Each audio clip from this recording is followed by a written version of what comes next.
हरिओम। आचार्य जी को फिर से मेरा नमस्कार हो। आचार्य जी को बार बार नमस्कार हो मेरा। जैसा कि हम चर्चा कर रहे थे पिछले एपिसोड में, पिछले वीडियो में, कि ये हम ज्ञान प्राप्त कर सकते हैं, हम जान सकते हैं कि ये जो पितरों को हम हवन कर रहे हैं किस तरीके से पहुंचाया जा सकता है, कैसे उनको आवाहन किया जा सकता है, किस प्रकार से हम उनको जन्म दे सकते हैं, पितृपक्ष के में जो हवन कर रहे हैं वो किस तरीके से पहुंच रहा है, इस विषय पे वार्तालाप कर रहे थे।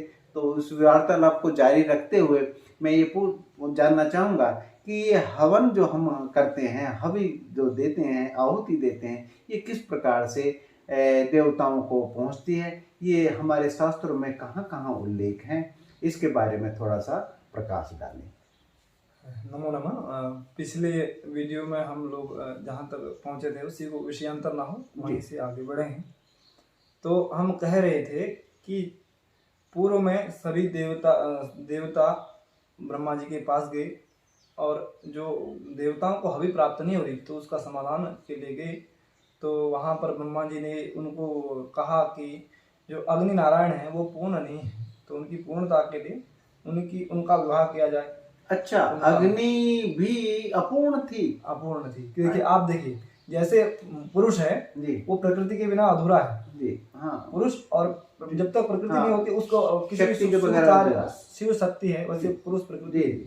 तो पुरुष के साथ प्रकृति होना ही तभी वो पूर्ण है। आप समझ लीजिए कि पूर्व में तो जो बिना पत्नी के यज्ञ करने का अधिकार भी यजमान को नहीं, बिल्कुल नहीं, तो क्योंकि उसमें जो यज्ञ पत्नी है, यज्ञ की भी पत्नी दक्षिणा है जी। ऐसे भी उनके साथ में जो अग्नि नारायण की थी उनकी, अच्छा, यज्ञ की जो पत्नी है वो दक्षिणा है। हाँ। इसलिए ब्राह्मण देवता दक्षिणा साथ साथ लेते रहते हैं, यज्ञ होता रहता है, दक्षिणा लेते रहते हैं। वो ऐसा है यज्ञ का। चलो ठीक है, अब ये बताइए आप थोड़ा सा और आगे। तो अग्नि का विवाह दक्ष कन्या स्वाहा से किया गया। अच्छा, दक्ष की जो कन्या थी दक्ष प्रजापति, हाँ, प्रजापति हरिद्वार वाले, हाँ हरिद्वार वाले पूर्व में जो है जी, वो प्रजापति थे। केवल हरिद्वार वाले नहीं कह सकते, वो प्रजापति। वो तो सब्जेक्ट ही अलग हो गया, वो तो प्रजापति थे। तो उस प्रकार उनका अग्नि नारायण का विवाह हुआ दक्ष प्रजापति की पुत्री स्वाहा के साथ। और पितरों को जो कव्य प्राप्त नहीं होता था उसके लिए जो पितर हैं उनकी जो विवाह हुआ वो हुआ स्वधा के साथ। अच्छा, तो यज्ञ की ही दोनों पत्नियां हैं, यज्ञ वो भी स्वाहा और स्वधा। अच्छा, उन्होंने भी तो पत्नी रख रखी थी। चलो तो भाई देखो, ऐसा है, वहां पे चलता था, अब इन पे थोड़ा सा आगे। तो यज्ञ पत्नी स्वाहा और स्वधा है। जो स्वाहा है वो देवताओं को हवि पहुंचाती है। वैसे कहते हैं कि जो पितरों के देवता हैं उनकी पत्नी स्वधा है, लेकिन कहीं पर आता है कि यज्ञ पत्नी स्वाहा और स्वधा है, ऐसे। अच्छा, पितरों की पत्नी पितृस देवता है, पितरों के देवता जो पितृस है उनकी पत्नी स्वधा है, और उन्हीं के द्वारा पितरों को हवि जाती है। अच्छा, कब भी जाता है पितरों को, कब भी जाता है। तो वो जो स्वधा है उनके द्वारा ही, जब हम कहते हैं स्वधा इभ्यो स्वधा नमः, तो उन स्वधा को प्रणाम करते हैं। उन स्वधा के द्वारा हम उन जो वेव्स हैं, जो हमारी प्रार्थनाएं हैं, हम स्वधा के द्वारा वहाँ पर स्वधाये तस्मै स्वधाये नमः, तस्मै स्वधाये नमः, इस प्रकार से उनको हम अपने पितरों को वो हवि प्रदान करते हैं, यानी उनको भेजते हैं। और जब हम हवन करते हैं तो प्रत्येक देवता के मंत्र के बाद हम स्वाहा स्वाहा इदम स्वाहा ना कहें तो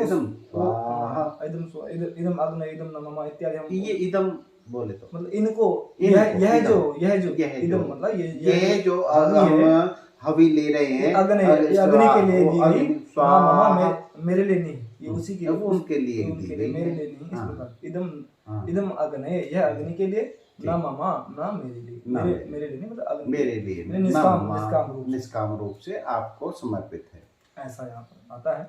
तो इसी प्रकार से स्वधा के लिए भी वहाँ पर हम कव्य प्रदान करते हैं। कव्य को नहीं, चलो कव्य हाँ, ये कव्य थोड़ा सा खुल के बता दें। कव्य जो है, हम जो ये पितरों को जो हम पितृपक्ष में कि जो कृष्ण पक्ष में हम जो उनको जो देते हैं, कव्य देते हैं, वह जो काले तिल हैं और दुग्ध है जी, और शहद इत्यादि जो मिश्रित हम जो है वो हम पितरों को प्रदान करते जी। हैं ताकि वह पितर उस लोक में संतुष्ट रहे। आप गरुड़ पुराण में देखिए तो गरुड़ पुराण में जो लिखा गया है वो तो बहुत भयानक है, साधारण लोगों के लिए सुनना भी भयानक मतलब डरावना है क्योंकि देखिए हम लोग सुख के बहुत ही वो है। हाँ वो सही है, परंतु इसका उल्लेख उपनिषदों में भी है। उपनिषदों में मुंडको उपनिषद में कुछ चर्चा यहाँ पर आती है और कुछ छांदोग्य उपनिषद में इसके वो आते हैं कि जो आप मुख्य रूप से यदि इसको हम देखें तो जो कठोपनिषद है वहां पर यमराज से संवाद करते हुए नचिकेता जी ने वहां पर इस प्रश्न को रखा कि जो इस शरीर है कि बताइए कि इस मृत्यु के बाद ये कहाँ जाता है। जी जी बिल्कुल, क्योंकि यह तो साधारण लोग में ये जो प्रश्न था पूर्व में ऋषि मुनि ने इस पे शोध किया तो उस समय ये नहीं था कि वो उन्होंने इस बात को जानने की कोशिश की नचिकेता जी ने, और उन्होंने हमारे ऊपर उपकार किया कि वास्तव में इस देह को त्यागने के बाद वो आत्मा जो तत्व है वो कहाँ जाता है।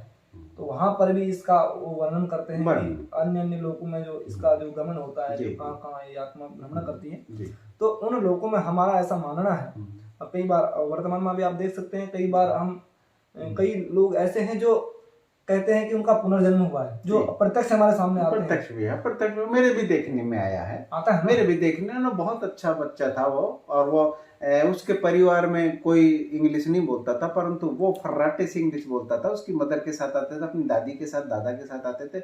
वो बिहार क्षेत्र के रहने वाले थे और वहाँ पे टंग भाषा उनकी संस्कृति और हिंदी थी, परंतु उनके वो बच्चा इतने परफेक्ट तरीके से इंग्लिश बोलता था। और उन्होंने कहा था कि ये क्या है, तो मैंने फिर जो भी है मेरे सामने आया, मैं बताना नहीं चाहूँगा कारण कि वो कौन सी आत्मा थी। वो वहीं पे दिल्ली में ही घटित हुई थी घटना, और ये गर्भधान हुआ था, और ये बच्चे वो आत्मा ने बच्चे के रूप में जन्म लिया था। वो फर्राटे से इंग्लिश बोलता, तेने परफेक्ट तरीके से इंग्लिश बोलता। हाँ, जीभ उसका साथ नहीं देती थी, कहीं तक जीभ साथ नहीं देती थी, परंतु वो इंग्लिश बोलता था और परफेक्ट तरीके से बोलता था। तो ये मैंने देखा है, और भी कितने ही मैंने देखे हैं कि मैं भी अपने बारे में मैंने जाना, जैसे समाधि में जाके वो जाना जा सकता, पूरा जन्म जाना जाता, परंतु कोशिश मत करें ना जाने तो ज्यादा अच्छा है, क्योंकि वो यादें जान तो ली जाती हैं परंतु मिटती नहीं है। जो याद जान ली, जैसे मैंने साइकिल चलानी जानी, तो वो अब मिटेगी नहीं, कभी भी नहीं मिटेगी। तो इसलिए प्रयास ना करें, जो अब एट द प्रेजेंट है वो तो नहीं काफी। हाँ, तो वही जो वायु रूप से हम कह रहे थे कि वो पितरों को वो है, जैसे हम रेडियो एक्टिव तरंगे हम जैसे छोड़ते हैं, भेजते हैं, वैसे ही वो भी तरंगे हैं। हमारे जो भावनाएं हैं वो स्वधा शब्द हम बोलते हैं, उससे उन पितरों को वो है तरंगों रूप में वो जाता है। अन्य भी हम देखते हैं कि हम कौवों को या अन्य पक्षियों को भोजन देते हैं। तो ये तो एक देखिए हमारे सनातन धर्म में सभी प्राणियों के ध्यान रखा गया, किसी को छोड़ा नहीं गया, चाहे वो पहली रोटी हम गाय को दें या फिर अन्य अंतिम में कुत्ते को, बिल्ली को, दूसरा बिल्ली को भी दें, फिर उसको भी दें। तो हमारे भोजन में सबका अधिकार है जी। मनुष्य के अलावा ये योनियां भी हैं, मनुष्य उसमें जा सकता है आसक्ति के कारण। उनको हम प्रत्यक्ष देखते हैं और जो नहीं दिखते उनको हम तरंग रूप में मान कर देते हैं, स्वीकार। जिन्होंने जन्म ग्रहण कर लिया, शरीर ग्रहण कर लिया, वो भी तो कोई पितर होंगे किसी के। जी। तो उनको तो हम सोचते हैं कि ये उन लोगों से आ रहे हैं, और इनको तो हम प्रत्यक्ष रूप से चिड़ी अपने कौवे इत्यादि चिड़िया हैं, इनको सब चिड़ियों को तो हम दे देते हैं, और पशु गाय इत्यादि को हम दे देते हैं। लेकिन जो ऐसी वेव्स हैं जिनको हम देख नहीं सकते हैं प्रत्यक्ष, हम उनको अनुभव कभी कभी हम कहते हैं ना कि पितृदोष हो गया है, अशांति होगी घर में, और हमको कभी कभी इसका जो इसको जानने वाले जैसे आप हैं या कोई साधक हैं जो इन वेव्स को रियलाइज करते हैं, वही इनको जान सकते हैं, वही इनको जान करके इनके उपाय भी करते हैं, इनको इन पर शोध भी करते हैं।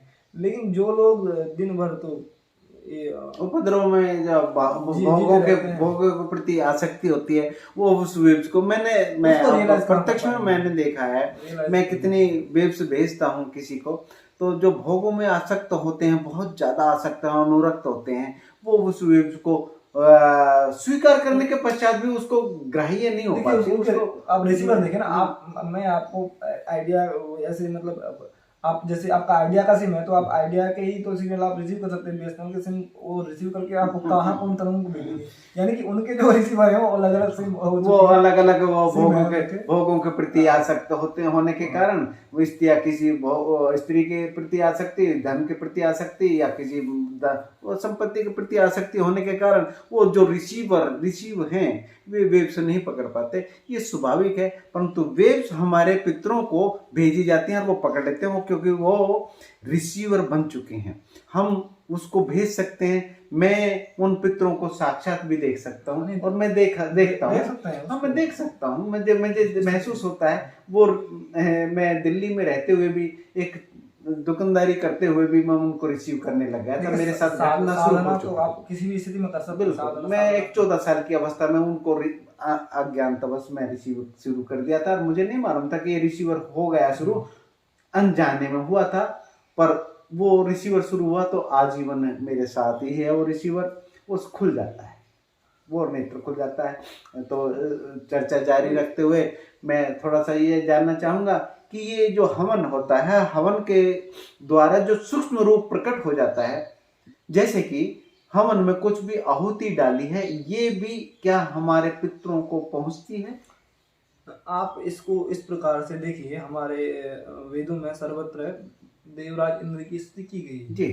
और इंद्र भगवान से हम एक ही वस्तु मांगते हैं कि हे इंद्र भगवान, हमारे जो हमारा जो राज्य है वहाँ पर आप वर्षा कीजिए, पर्जन्य वहाँ पर मतलब सर्वत्र अनाज इत्यादि हमारे यहाँ हो, हम भी भली मतलब हम भी सुख पूर्वक, जिससे हमारे जो ये जो सभी प्राणी हैं सभी सुख से रहें। वर्षा होगी तो सभी सर्वत्र खेती होगी और सभी अनाज उत्पन्न होगा, सभी प्राणी खाएंगे, हम भी खाएंगे, तो सभी खुशी से रहेंगे, आपको भी आहुति देंगे। तो इसीलिए वो हवन किया जाता है।